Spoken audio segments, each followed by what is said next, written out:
everybody, this is Randy Santel and you're watching video number 2 on my new channel, RandySantelRDN. Big thanks to everyone who watched the first video where I explained everything upcoming. I said I'd start out this Operation Atlas series by discussing the results from my first ever DEXA scan and RMR test, plus the comprehensive blood analysis that I got a few months ago in September 2025. I decided to cover all 3 tests individually in 3 separate videos, so today I'll just be discussing my results from the DEXA scan that I got at Live Lean RX here in Nashville, Tennessee. DEXA is short for Dual Energy X-ray Absorptiometry, and don't ask me to say that 5 times fast. It's a quick, non-invasive, low-dose X-ray exam used primarily by medical professionals to evaluate a patient's bone mineral density and diagnose adverse health conditions such as osteopenia or osteoporosis. A test takes just a few minutes on a very expensive machine, with the person laying down horizontally, very still, and then the medical staff can use the results to assess that patient's fracture risk and monitor the status of whatever physical issues are being treated. It's becoming more and more common for people to use DEXA scans in a non-medical sense to proactively measure their body composition, which is what Katina and I both did, since DEXA can also quantify body fat and the amount of lean tissue a person has. Your lean tissue, also referred to as soft tissue, is basically all body mass that is not bone or fat, mainly including your muscles, internal organs, skin, connective tissues, blood, and water. While my test was only a few months ago, I consider all the results relevant because my weight was relatively close to the 328.2 pounds I started out at on January 5th. I did lose some weight after the test, but gained it back while attempting food challenges and celebrating the holidays with friends and family in November and December. As you can see on the screen, while I reported that my weight was 324 pounds, the machine weighed me in at 320.6 pounds, a little over 145 kilograms. The main breakdown of that number is that I was carrying 115.9 pounds or 52.5 kilograms of body fat, which means my body fat percentage was 36.2%. I have 10.2 pounds of bone mineral content and my lean tissue mass was 194.5 pounds or 88.2 kilograms. For anyone interested, feel free to pause the video if necessary and check out my regional body composition analysis, which shows the breakdown of my weight between the 5 main areas assessed: my arms, legs, trunk, android region, and gynoid region. Android refers to having fat accumulation around the abdomen, chest, and upper body, while gynoid refers to having more fat deposited in the lower body, mainly the hips, butt, and thighs. I'm obviously more android since most of my body fat or adipose tissue is in my abdominal area. I knew this already, but I definitely need to work on losing the excess weight around my abs because android obesity is linked to more serious health issues, including type 2 diabetes, high blood pressure, and cardiovascular disease. And ain't nobody got time for that. What I found most interesting from the test is that it estimated how much visceral fat I am storing around my internal organs. I obviously have a lot of visual subcutaneous fat that we all can see, but my results showed that I have 5.06 pounds of visceral fat tissue with a volume of 148.58 inches cubed. 0 to 52 is ideal or healthy, and 52.15 to 112.1 is high with increased risk for health complications. A volume higher than 112.1 is very high and considered truly at risk for health complications. So my 148.58 inches cubed, while not really surprising, is still quite alarming, and it's the main number I need to address during Operation Atlas moving forward. My test report also included an android to gynoid fat distribution ratio, and mine was 1.25. That number doesn't sound too bad, but it's actually quite high. So by working to shed most of my belly fat, I'll lower that ratio below 1.0 as recommended, which should also decrease my visceral fat volume as well. I must admit that I can't use 100% of the test results and must factor in a little wiggle room for error because I was unfortunately too big for the machine. I think we're gonna have to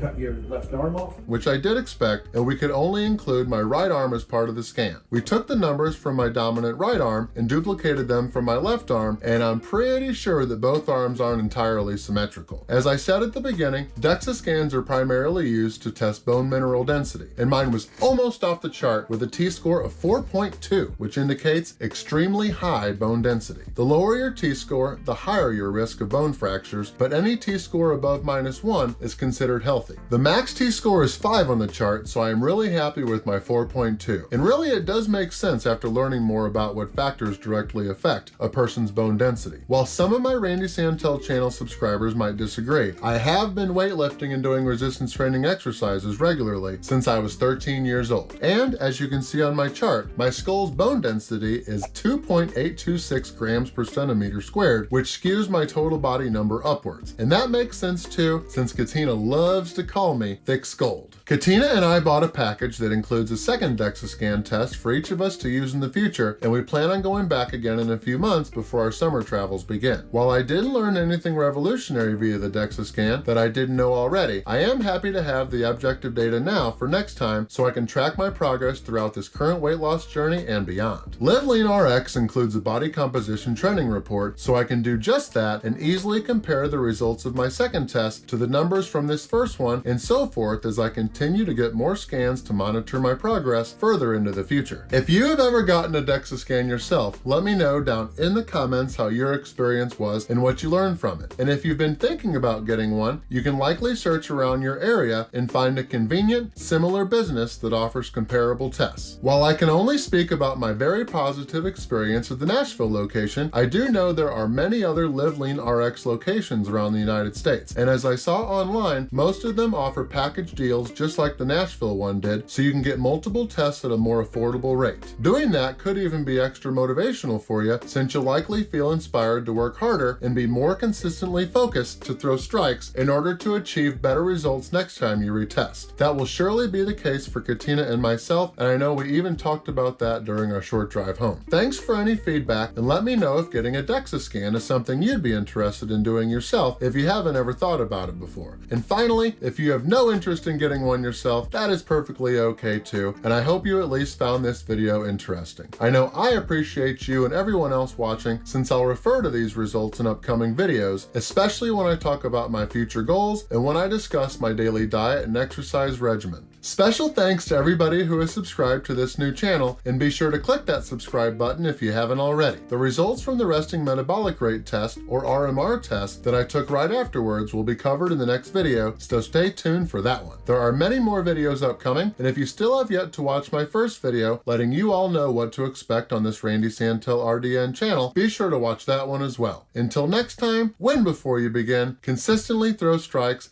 and dominate all of your goals.